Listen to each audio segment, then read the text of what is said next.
Olá, hoje estamos começando uma entrevista especial no Boletim Marco Antônio Villa. A entrevista é com meu amigo Thiago Berrache, foi meu colega durante anos e anos lá na Jovem Pan, e nós sempre tínhamos a oportunidade de conversar, mesmo durante o jornal, nos intervalos ou depois do jornal, falando de algo que a gente gosta muito, que é o futebol. E o Thiago sempre teve muito cuidado com a questão da memória, que é um problema sério que nós temos no Brasil, da memória histórica, né? Das gravações de rádio, das revistas. Então ele tem um material de arquivo fantástico, e aí teve uma ideia brilhante, que se eu estiver enganado, ele depois, por favor, me corrija. Primeiro foi o Biografia das Copas, que é esse belíssimo trabalho aqui, que é o maior espetáculo da Terra no rádio, na TV e nos jornais, né? Que é esse trabalho muito bem editado, muito bem encadernado, capa dura, costurado, tudo como deve ser um livro, eu que gosto muito também da parte de edição. E aí depois ele se dedicou ao estudo, lembrar as nossas três Copas, né? Especialmente, né? 1958, 1962, 66 é bom não lembrar, e 1970. Então eu queria primeiro agradecer muito o Thiago ter aceito o meu convite. Eu estou aqui com o livro de 58 que nós estamos comemorando, né? Acabamos de comemorar a grande vitória a 29 de junho de 1958, uma questão épica aqui, e tem uma belíssima foto. O livro também, entre outros, sobre Copa do Mundo, Thiago, muito bem ilustrado. Então, primeiro, Thiago, muito obrigado por você ter aceito o meu convite. E a primeira questão que eu coloco a você é de onde surgiu as ideias, porque são vários trabalhos, de trabalhar com as Copas do Mundo e com o Brasil. Muito obrigado por ter aceito o meu convite. Salve, mestre. Olha, muito bom te rever aqui e te agradeço pelo convite. E a gente sempre se fala, né? Desde que eu saí lá da Jovem Pan, a gente sempre se fala, continua se falando, mas nunca tinha se encontrado nas ondas, não do rádio, né? Mas nas ondas da internet agora, né? Então, te agradeço mais uma vez, professor. E lembrando que você que escreveu o livro, o prefácio, né, do livro de 1970, o prefácio é seu, porque aquela Copa é uma Copa muito misturada, né, com futebol e a política especificamente, né? Olha, professor, isso veio antes, né, de eu virar jornalista, né, quando tinha lá meus 13 anos, quando o Brasil perdeu vergonhosamente a Copa de 90, né? Mas naquele ano eu fiquei muito empolgado, era garoto ainda, pré-adolescente, sempre já interessado e acompanhando o futebol, né? A minha mãe naquela época, naquele ano, me deu o primeiro livro que eu tenho até hoje sobre futebol, que é um livro do Solange Bibas, e o título é As Copas que Ninguém Viu. E a partir dali eu comecei a ler muito sobre Copa do Mundo. Aí aquele ano também é um ano muito importante, que é o ano em que o Pelé completou 50 anos, né? E a partir daquele momento eu não parei mais de colecionar revistas, discos, gravar jogos ainda na fita VHS. E aí depois eu virei jornalista. Costumo dizer que a minha vida me levou para outros caminhos, né? Especificamente eu não sou o jornalista esportivo do dia a dia, né, de cobrir os clubes, o Corinthians, o Palmeiras, o São Paulo, mas eu sempre mantive esse lado de pesquisa, que eu acho que é muito importante, né, a gente resgatar, e você falou no começo, né, o Brasil, infelizmente, é um país sem memória. Você, como historiador, sabe muito melhor do que ninguém, né, como que as pessoas desprezam a memória, né? E em relação ao futebol, as pessoas desprezam muito a memória do futebol. A gente vê muita gente nos últimos tempos da memória do Pelé, as coisas pessoais que ele viveu, enfim, né? E acho que esses livros resgatam um pouco a história do futebol e fazem justiça com os campeões do mundo que em muitas vezes são esquecidos, né? São deixados de lado. E infelizmente hoje a gente vive um momento em que não há uma identificação, né, da torcida com a seleção brasileira. Então acho que esses livros são importantes para a gente resgatar um pouco mais essa memória do brasileiro, que gosta tanto de futebol, né, professor? É verdade, é verdade. E é interessante porque você destacou esse afastamento que foi ocorrendo ao longo do tempo dos brasileiros com a seleção, né? Isso tem a ver, acho eu, claro, com a parte dos jogadores, a parte da seleção que os jogadores foram para a Europa, a seleção não joga no Brasil, né? E joga muito, e amistosos absolutamente inúteis, né? Eu me lembro, imagina, 68 é uma excursão para a Europa e para o norte da África, mas em 69, antes ainda das férias do Saldanha e tal, tinha amistosos, aqui final de 68, na verdade. Eu lembro que foi um 2-2 com a Iugoslávia, nem existe mais a Iugoslávia. A Iugoslávia era chamada os cariocas da Europa, pela forma alegre que eles jogavam futebol, e eles gostavam muito do Brasil, inclusive.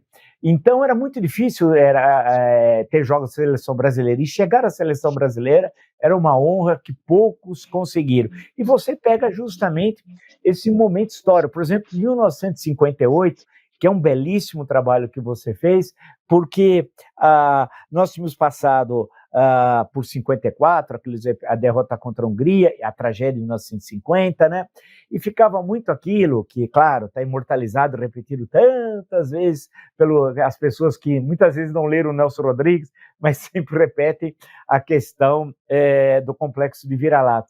Mas como é que você fez a pesquisa para o livro de 58, por exemplo? De onde você partiu? Ô, professor, é interessante o seguinte, né? Das três conquistas, das primeiras conquistas, a conquista de 58 tem um ano redondo, né? Tem uma data redonda nesse ano agora de 2023, que são 65 anos daquela Copa do Mundo, né? E dos 11 jogadores que disputaram a final contra a Suécia, hoje só o Zagallo está vivo, né? Era o Pelé e o Zagallo. O Pelé, infelizmente, morreu no ano passado, né? Mas agora só o Zagallo que está vivo desses 11 jogadores titulares, né, os que jogaram a final. Ainda nós temos o Dino Sani vivo e outros jogadores, o Moacir, que mora lá no Equador, está vivo também, né? O Mazola também, recentemente eu mandei o meu livro 58.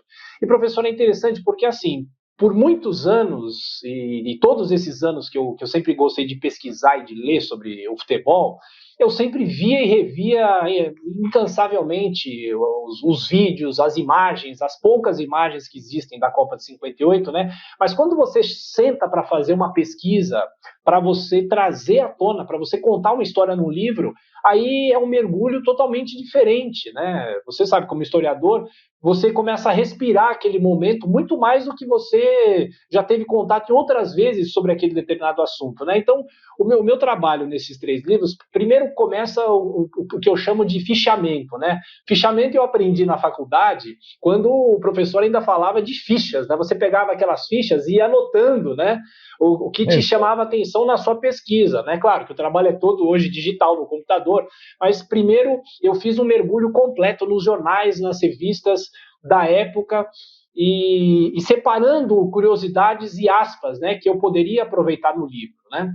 No caso do livro de 58, eu comecei esse trabalho de trás para frente, o primeiro livro, depois do Biografia das Copas, você apresentou direito, né?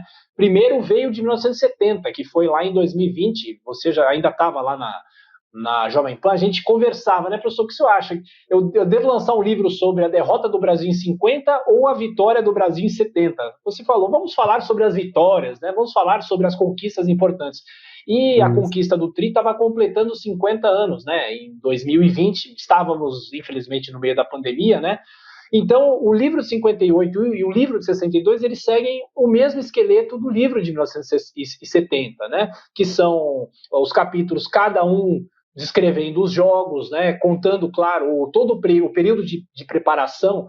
E esse de 58 começa em 1950, né? São duas derrotas muito dolorosas da história do futebol, 50 nem se fala, e tem a derrota de 54, que pouca gente sabe, mas 54 é a primeira vez que a seleção brasileira viaja de avião para uma Copa do Mundo, veja só. Porque 30, 34 e 38 o Brasil foi de navio, né? Em 50 a Copa foi aqui no Brasil. Em 54, muitos jogadores não tinham nem ido à Europa. Uma vez eu entrevistei o Zezé Moreira, que era o técnico da seleção de 54, ele falava, era um desconhecimento muito grande, os jogadores nunca tinham ido à Europa. O Julinho Botelho conta que o Brasil empatava com a Iugoslávia no jogo de primeira fase, só que mesmo assim os brasileiros saíam correndo para tentar mais um gol. Os brasileiros não sabiam que o empate classificava a seleção brasileira para a próxima fase. Então era um desconhecimento muito grande. Até que em 58 vem toda aquela história da delegação, o Paulo Machado de Carvalho, até exagerando, né, levando profissionais que muitas vezes nem mesmo, ou talvez nem acrescentavam muito, né, mas eu falo do professor Carvalhais, que era o psicólogo, né, E tem vários jogadores que falavam que o Dr. Paulo nem levava muito em conta os diagnósticos dele, né? Ele achava o Garrincha muito ingênuo, achava o Pelé um garoto que não tinha a menor condição de jogar futebol, mas o Paulo Machado de Carvalho achava que a presença de um psicólogo na seleção intimidava um pouco os jogadores, né? Inibia um pouco que eles pudessem fazer algumas coisas erradas, sei lá o quê, entendeu? Então, a conquista de 58 é uma conquista muito simbólica e importante, né? Porque muitas vezes ninguém nem sabia onde era o Brasil, ninguém nem sabia, desconhecia, achava que o Brasil ficava na Argentina, sei lá, né? Mas essa conquista, para mim, professor, é a conquista que abre a porta não só do mundo conhecer o futebol, mas do mundo conhecer o Brasil também. O Brasil tem um grande embaixador que é o futebol, e um grande embaixador que foi o Pelé também, né? Porque a história do mau agouro do Brasil nas Copas começa a mudar com o surgimento do Pelé. Não que só ele teve a responsabilidade das Copas, né? Mas Sim. ele surge e o Brasil ganha 3 Copas. Ele é até hoje o único jogador a ganhar 3 Copas do Mundo como jogador, né? E é interessante uma questão que eu tinha visto também no seu livro, porque a gente, quando ganha, a impressão que dá é que houve toda uma organização perfeita, mas houve um momento ali, entre 54 e 58, né, de alternância de técnicos, né? Porque a gente, ao falar de 1958, lembra do Vicente Feola, que é muito levado na gozação, né? Mas a gente esquece, inclusive, que o Vicente Feola foi depois técnico no Boca, né? Outro dia, olhando não sei o que aí, ele em 59 estava lá na Argentina e tal. Então, aqueles problemas que antecedem, antes da organização mesmo, do papel da antiga CBD, afinal era a CBD, né? Como é que foi isso, até a definição dessa equipe que vai ser a equipe vitoriosa antes de ir para a Suécia? Sim, pois é, professor. A gente está nessa discussão, né? Se o Ancelotti vem para o Brasil, vem comandar a seleção brasileira, se ele vier realmente, ele vai ser o primeiro técnico estrangeiro, né, a comandar a seleção brasileira. E aí fica aquela discussão: será que ele vem agora? Será que ele vem daqui a um ano? Será que dá tempo do Brasil ter um sério, né, para a Copa do Mundo de 2026?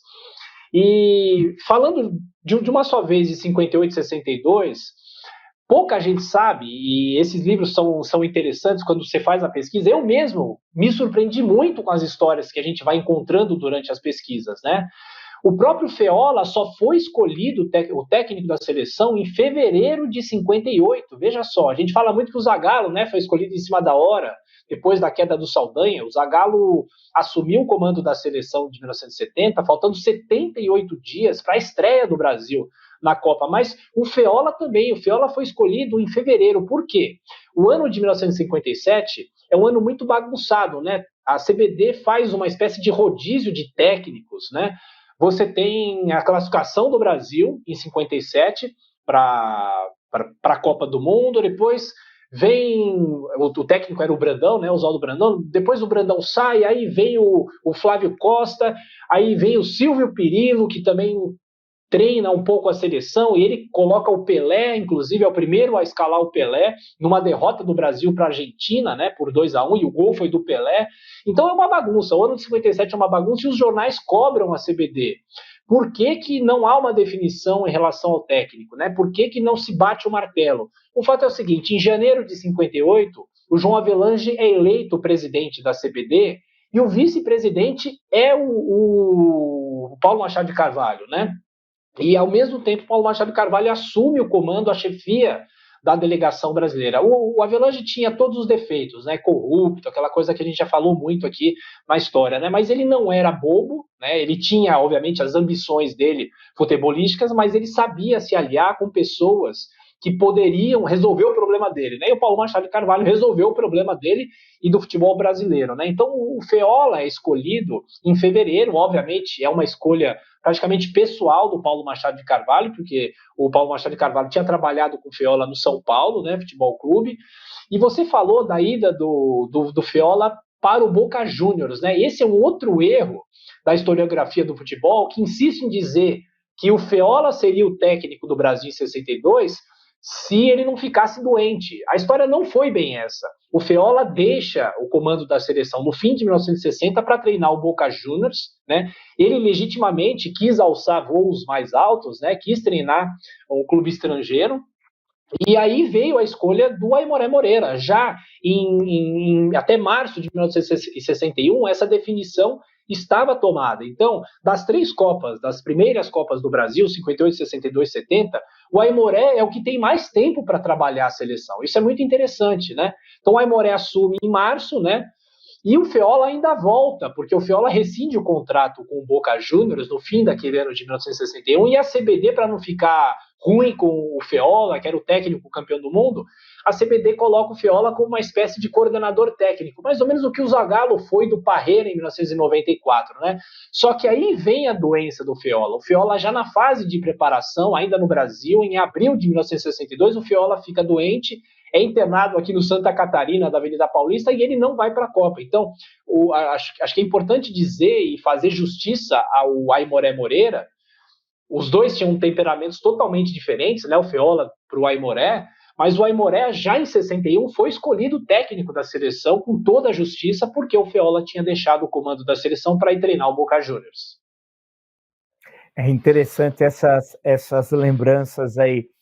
Inclusive essa lembrança sabe que eu não sabia, dos 78 dias do Zagallo entre a sua escolha e a estreia do 4-1 contra a Tchecoslováquia, né? Isso, aí, exatamente. 78 dias, é incrível, porque quando houve aquela crise com o João Saldanha, a história do Ilstrik, o empate, acho que foi um jogo contra o Bangu, né, se não me engano, né, que a seleção brasileira tinha feito aquele jogo, um jogo treino, aí o Ilstrik era chamado de Omão na época, era um sujeito meio fortão, tal, era uma figura, era época quando o Mengão 70, que tinha o Doval, um grande jogador argentino, né, que morreu já relativamente cedo, mas é interessante essa perspectiva da história, né? Então, voltando aí a 50, porque 62, o curioso, que você lembra essa questão do Aimoré Moreira, que teve mais tempo, muito mais tempo do que o Feola, mas a seleção de 62, em grande parte, a base é a seleção de 58, né? A base é a seleção de 58, mas o que eu costumo dizer é o seguinte, né? Também a historiografia, eu não sei se é um equívoco, né? Toda vez que se fala do bicampeonato, 58 e 62, já se fala como se 62 fosse uma mera extensão do título de 58, né? Como se tudo tivesse sido uma maravilha, e não. O período 58 e 62 é um período muito conturbado, porque todo mundo, os cartolas, todos queriam emplacar um jogador na seleção brasileira. Né? Então foi um período de muita vaidade dos técnicos, dos próprios dirigentes, né? Os técnicos querendo emplacar jogadores dos clubes na seleção. Foi o período em que o Santos fez incansáveis excursões, né? O Pelé tem, acho que no ano de 1960, uma grave contusão, não tem nada a ver com a contusão que ele teve em 62, mas assim, uma contusão por cansaço, porque o Santos ia para as excursões, né, no exterior. Aliás, um grande livro que foi lançado recentemente do Odir Cunha, né, que é um historiador do Santos, ele escreve a biografia do Zito, né, ele conta muito bem. O Santos ia para a Europa, sei lá, em fevereiro de 1960 e ficava lá 2 meses fazendo amistosos com vários clubes para engordar os cofres do Santos, e aquilo cansava os jogadores, né? E ao mesmo tempo em que os dirigentes tentavam emplacar jogadores na seleção, foi um período que a própria imprensa, por incrível que pareça, começou a duvidar muito dos grandes jogadores. Será que o Didi tem condição de jogar a Copa do Mundo? Será que o Nilton Santos, que já tinha mais de 37, 38 anos, tinha condições de jogar a Copa? Então, até a estreia em 1962, a imprensa critica muito a seleção brasileira e questiona muito as escalações do próprio Aimoré, que manteve realmente a mesma base. Para que quem está nos assistindo tenha uma ideia, dos 11 jogadores que disputaram a final de 58, 8 estavam na final em 62, e só não foram 9 porque o Pelé se machucou no segundo jogo contra a Tchecoslováquia, né? O Aimoré só troca a zaga, né? O Bellini sai, o Bellini e Orlando, os dois saem para a entrada do Mauro e do Zósimo, e o Amarildo no lugar do Pelé, apenas isso, né?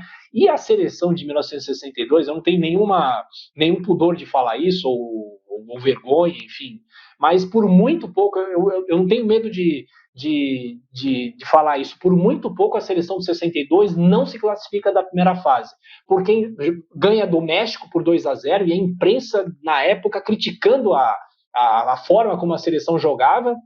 Aí tem o 0-0 contra a Tchecoslováquia, que o Pelé se machuca.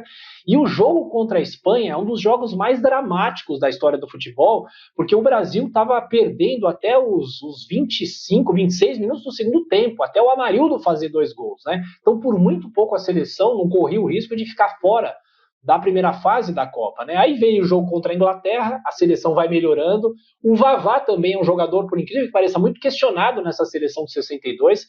Então, o que eu acho importante, professor Vila, é dizer o seguinte: a conquista de 62 não é uma mera extensão do título de 58, é a base, obviamente, mas a conquista de 62 é uma conquista dramática, é uma conquista de muita raça, né? E o Zito é um grande jogador que representa esse trabalho no meio campo, né? Esse trabalho incansável de marcação, de ataque também, porque ele faz o segundo gol do Brasil na final da Copa do Mundo, né? Então são histórias que a gente precisa resgatar e contar para as pessoas, né? O que isso realmente representou para o nosso futebol. E você lembrou muito bem a questão do Zito. Eu fiquei, quando teve, no auge da pandemia, a Sport TV, salvo engano, reprisou os jogos de 58, 62. Eu fiquei assistindo, né? Bem, para variar, algumas coisas eu já tinha visto, mas aí eu quis assistir como se fosse a primeira vez, como se eu não conhecesse nada. Eu fiquei impressionado com o Zito, impressionadíssimo, sabia, claro, o Zito, conheci o Zito na Vila Belmiro, conheci o Zito como empresário em Santo André. Ele parava em frente de casa, um Dodge Charger RT, que era um navio. Ele ia na Xavier Toledo, que era paralela, na Senador Farc, perdão, morava na Xavier Toledo, onde o senhor Nestor Pacheco era gerente do Banco do Brasil e era diretor do Santos. E a minha mãe tinha conta lá, minha mãe é comerciante, e acho que eu era o único santista ali da região, não tinha santista.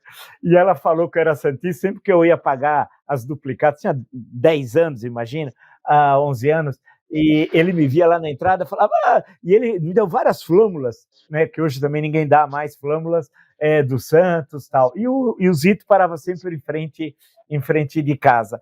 E como ele ia de área a área, é uma coisa inacreditável a energia do Zito, né?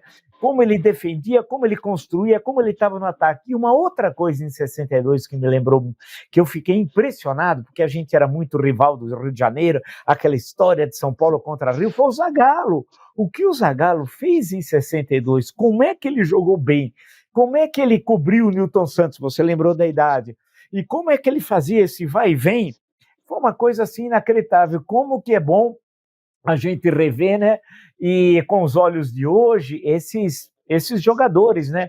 E porque a gente achava, claro, era o Pepe, evidentemente o maior artilheiro do Santos, 407 gols, algo assim. Ele disse que o Pelé é de outro planeta, portanto, do planeta Terra. Ele é o maior artilheiro, né? Eu tenho até um livro bonito dele aí, que eu tive no lançamento, ele deu um autógrafo e tal, o seu Pepe. E agora, eu queria saltar por uma questão que é o seguinte: tivemos aquela pancada de 66, que foi realmente muito duro aquilo. Para mim, eu era muito pequeno, eu vim a São Paulo, morava em Santo André, fui assistir, acho que era na Praça da Sé, tinha um placar eletrônico, um negócio grande que acendia a luz onde a bola estava, não sei se era da Rádio Bandeirantes, se não me engano, não me lembro, e fiz a minha mãe me trazer aqui, e lá era uma plataforma de ônibus, tal, ali antigamente na Praça da Sé, e eu vi Brasil e Hungria, vi entre aspas, né, 3-1 para a Hungria. Aí depois, aquilo foi um baque muito grande para a seleção, tudo, para nós, que nós nos achávamos os melhores do mundo, tal. Como é que foi a questão de 70, né? Para você, aí vendo a pesquisa, olhando os jornais, ouvindo, e é legal nos seus trabalhos a questão das narrações esportivas, né? pessoa ter acesso, né? Porque outro dia eu estava falando, não vou falar com quem aqui, mas com uma pessoa que foi presidente de um time importante de São Paulo, ele falou que assistiu, entre aspas, a Copa de 58 com o pai dele, no bairro do Tremembé, onde morava Oswaldo Brandão. Oswaldo Brandão morava no Tremembé, e ele foi com o pai dele, que era muito amigo do Oswaldo Brandão, assistir, entre aspas, a final de 58. Como é que foi essa passagem aí para a Copa de 70, que se transformou para muitos na grande referência da grande seleção, para muitos, porque foi aquela primeira que passou pela televisão ao vivo, né? Sim. Professor, você fala sobre as narrações esportivas, né? Eu costumo dizer o seguinte, que a Copa do Mundo faz parte da nossa memória afetiva, né? Todo mundo se lembra onde estava no dia do 7-1, onde estava assistindo a final da Copa de 2002, a Copa de 70, né? Que eu não era nascido, mas enfim... Mas, de qualquer forma, você trazer também as narrações para os livros, né? Os livros têm os QR Codes para você ouvir as narrações de rádio da época, né? No livro de 70 tem até para você ouvir as narrações da TV mesmo, né? Porque é uma transmissão histórica, né? A primeira vez ao vivo via satélite. E o livro não termina quando você acaba de ler. Você pode continuar complementando a sua leitura, ouvindo os jogos, né? Então, assim, o que eu recebi, e recebo até hoje, né, mensagens de pessoas, nossa, eu me emocionei, porque em 1970 eu tinha 13 anos, né? Então eu ouvia as narrações de rádio, Josemar Peixoto, o Pedro Luiz, o Fiore Giliotti, o Jorge Cury, lá do Rio de Janeiro, o Valdir Amaral, quantos narradores que deram voz a essa conquista tão importante, né? A todas as conquistas, mas a conquista de 70 que a gente está falando, né? A derrota do Brasil em 66 é um banho de água fria, né? Porque o Brasil já estava na ditadura, apesar do governo Castelo Branco não ligar muito ainda para o futebol, né?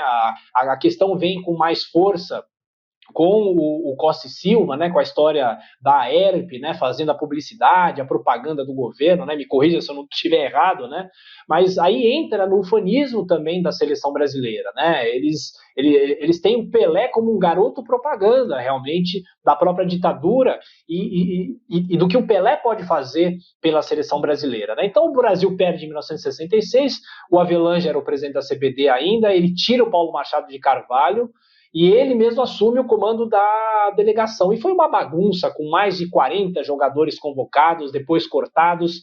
O Brasil tinha só 2 goleiros, né? O Gilmar e o Manga. Se o Manga se machucasse naquele jogo contra Portugal, porque o Gilmar estava machucado, o Pelé ia para o gol. Olha só que absurdo, não tinha um terceiro goleiro, né?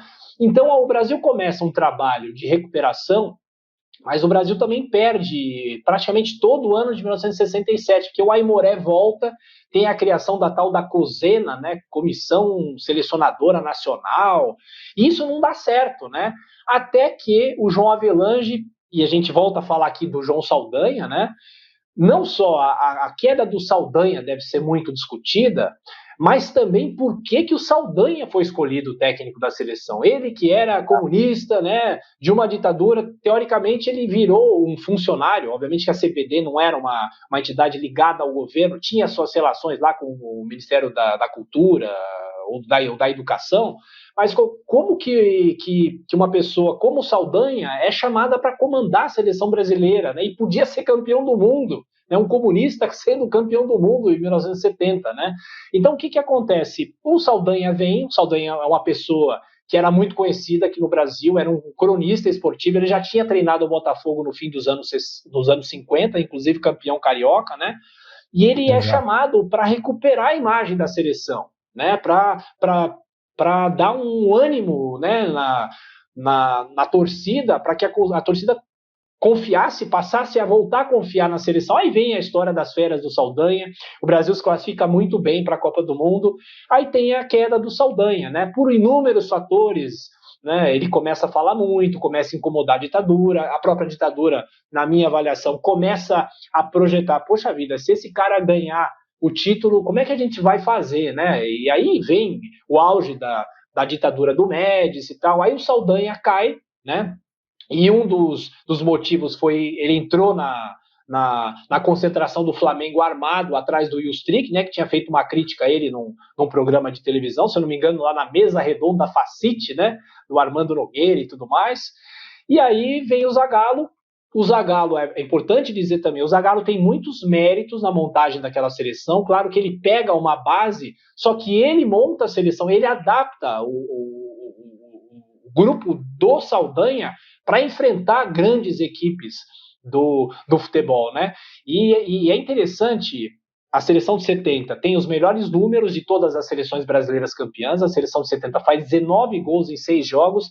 E uma coisa, professor, que eu estava pensando, a seleção de 70 na Copa enfrenta a Inglaterra, enfrenta o Uruguai e enfrenta a Itália. Ou seja, dos 6 jogos do Brasil, 3 foram contra campeões do mundo.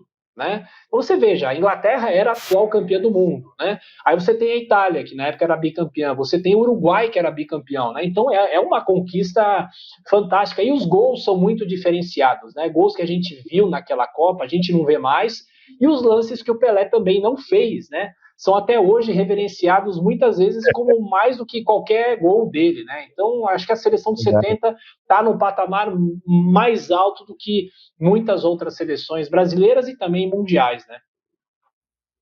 Não, é muito bem lembrado, muito bem lembrado.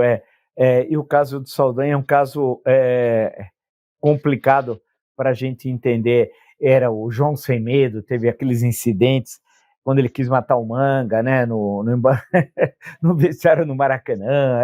Realmente uma figura, e foi campeão pelo Botafogo, você lembrou, em 57, né? E um grande cronista esportivo, e depois estava na cobertura lá, pela TV, né, na televisão, na Copa de 1970. E o que chama a atenção, e o Tostão sempre lembra disso, né, na Folha de São Paulo, que você destacou muito bem, essa questão do Zagallo, né, que é aquela ideia depois, o Zagallo, não, a modernidade da seleção de 1970, e quando a gente repete os gols, fica assistindo, isso de você, todo mundo marcar atrás da bola, né? A forma como o Jairzinho jogava, sempre entrando em diagonal, né? Fazer gols em todos os jogos da Copa, o Jairzinho fez isso. Eu não entendo como o Jairzinho não é cultuado como deveria ser, né? Porque você fazer gols em todos os jogos da Copa do Mundo, e que gols ele fez, né? É uma coisa assim inacreditável, né? E você ter, vamos chamar de reservas, na falta de uma melhor expressão, de altíssimo nível. Vamos lembrar o Paulo César Caju, né? A importância dele no Brasil e Inglaterra, no 1-0, né? Que ele estraçalha naquele jogo, né? E, quer dizer, como que você tem a qualidade daquele jogo? E muitos injustiçados que não foram em 70, como, por exemplo, tantos, Dirceu Lopes, um deles, mas poderíamos lembrar outros grandes jogadores, né? Então, nós tínhamos realmente jogadores, parece que sobrava grandes craques aqui no Brasil, né? E hoje, infelizmente, a gente tem essa discussão, né? Por que o Brasil não produz tantos craques, né? E tem uma coisa muito interessante, professor, que eu me preocupo como um fã de futebol e um fã da seleção, né? De 1930 até hoje, o Brasil ficou na fila já, em alguns momentos, né? A primeira Copa foi em 1930 e o Brasil só foi ganhar a Copa do Mundo de 1958. Claro, foram 28 anos na fila, só que é bom lembrar que a gente não teve duas Copas, né? A de 42 e 46. Então, de 30 a 1958, foram 5 Copas na fila. Né? Depois o Brasil, de 70 a 94, mais 5 Copas na fila. Atualmente o Brasil está 5 Copas na fila. Se por acaso o Brasil não ganhar a próxima Copa, vai ser a maior fila da história da seleção brasileira, 6 Copas sem ganhar uma Copa do Mundo, né?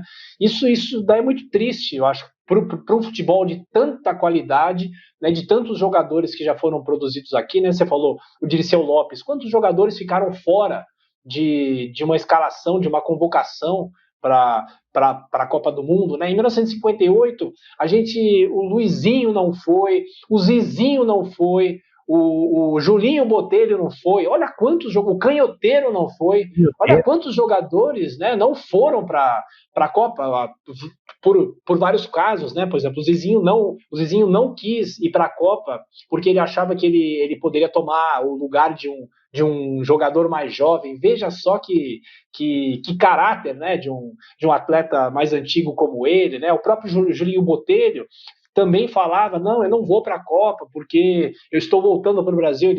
Ele da Fiorentina, ele voltou para o Brasil naquele período da Copa, ao contrário do Mazzola, né, que estava indo para a Europa, deixando o Palmeiras, né? Então a gente tem uma história muito rica, né, e de jogadores que não foram. Hoje a gente tem dificuldade de montar uma seleção brasileira, né? Então são vários os fatores, né, que vem contribuindo para isso, né? O fator do desinteresse da torcida. Outro dia o Brasil fez esses 2 amistosos ridículos aí contra a Guiné e contra a Senegal e perdeu de Senegal, né? E ninguém sabia que a seleção estava jogando, né? Ah, mas perdeu, Senegal, seleção brasileira. Ficou uma coisa velha, né? Uma coisa antiga, a seleção, para que eu vou acompanhar a seleção? O Brasil tomou da Alemanha por 7-1, aí falaram, né? Agora vem uma revolução no futebol, vai mudar tudo, né? O Brasil já perdeu 2 Copas depois do 7-1 e ninguém fala nada, né? Então a gente vive uma fase muito triste, né, professor? E eu acho que esses títulos mais antigos, né, nos ajudam a ter um pouco de esperança, né? Porque 58 veio mais ou menos do nada, né? 70 também, o Brasil saiu daqui desacreditado e ganhou uma Copa do Mundo, né? Só que o Brasil não tem mais Pelé, não tem mais Garrincha, não tem mais Jairzinho, não tem mais Tostão, não tem mais Gerson, né? Infelizmente, não tem mais Ronaldo Fenômeno, né? A gente tem que exaltar as 2 últimas conquistas da seleção, né? Enfim, sim, claro. Eu acho que é isso, né? Olha, foi um enorme prazer conversar com o Thiago Berrache, aí, o nosso grande especialista em Copa. Você lembrou do Solange Bibas, né? Do livro dele lá atrás, no começo da nossa conversa. Lembrava também do Tomás Mazzoni, aqui em São Paulo, que também tinha todos uns... Eu tinha até um livro bonito do Tomás Mazzoni, que ia de 1894 até 1950, do Charles Miller até a Copa de 50. Até... Eu acabei dando o livro, e então, para um estudioso, e começou a ter uma área no campo da universidade, da sociologia, da antropologia, alguma coisa sobre futebol, mas eu continuo achando que, pela importância que o futebol tem ao longo da nossa história, no cinema, pouca coisa, no teatro, pouca coisa, na literatura, pouca coisa, frente à grandiosidade que o futebol tem para o Brasil. E os seus livros, acho que são super importantes nesse sentido de manter essa memória das seleções brasileiras e das grandes conquistas do Brasil. Então, eu queria agradecer a você a gentileza de ter atendido o meu convite e recomendar a todos que nos acompanham, tanto a Biografia das Copas, que eu mostrei aqui logo no início, como o livro belíssimo da Copa de 1958, e lembrar também o da Copa de 1962 e de 1970. Então, Thiago, muito obrigado, e logo vamos ver se uma outra oportunidade, com mais calma, a gente tem mais um encontro discutindo, que é sempre tão importante a memória do futebol brasileiro. Sem dúvida, professora, foi uma honra conversar mais uma vez com você, e eu estou aqui com a taça Jules Rimet, que foi roubada, né, em 1983, aqui na sede da CBF. A original estava exposta e a cópia estava no cofre. Veja como é a memória do Brasil, né? Então eu me despeço com essa taça belíssima, né? A taça Jules Rimet, que foi conquistada em definitivo pelo Brasil, né? Em 1970, quem conquistasse 3 vezes ganhava esse troféu em definitivo, e o Brasil ficou com o troféu em definitivo, só que o troféu foi roubado em 1983, lá na Rua da Alfândega, na CBF, professor. Lamentável. Valeu, então. Até então, Thiago. Grande abraço. Valeu.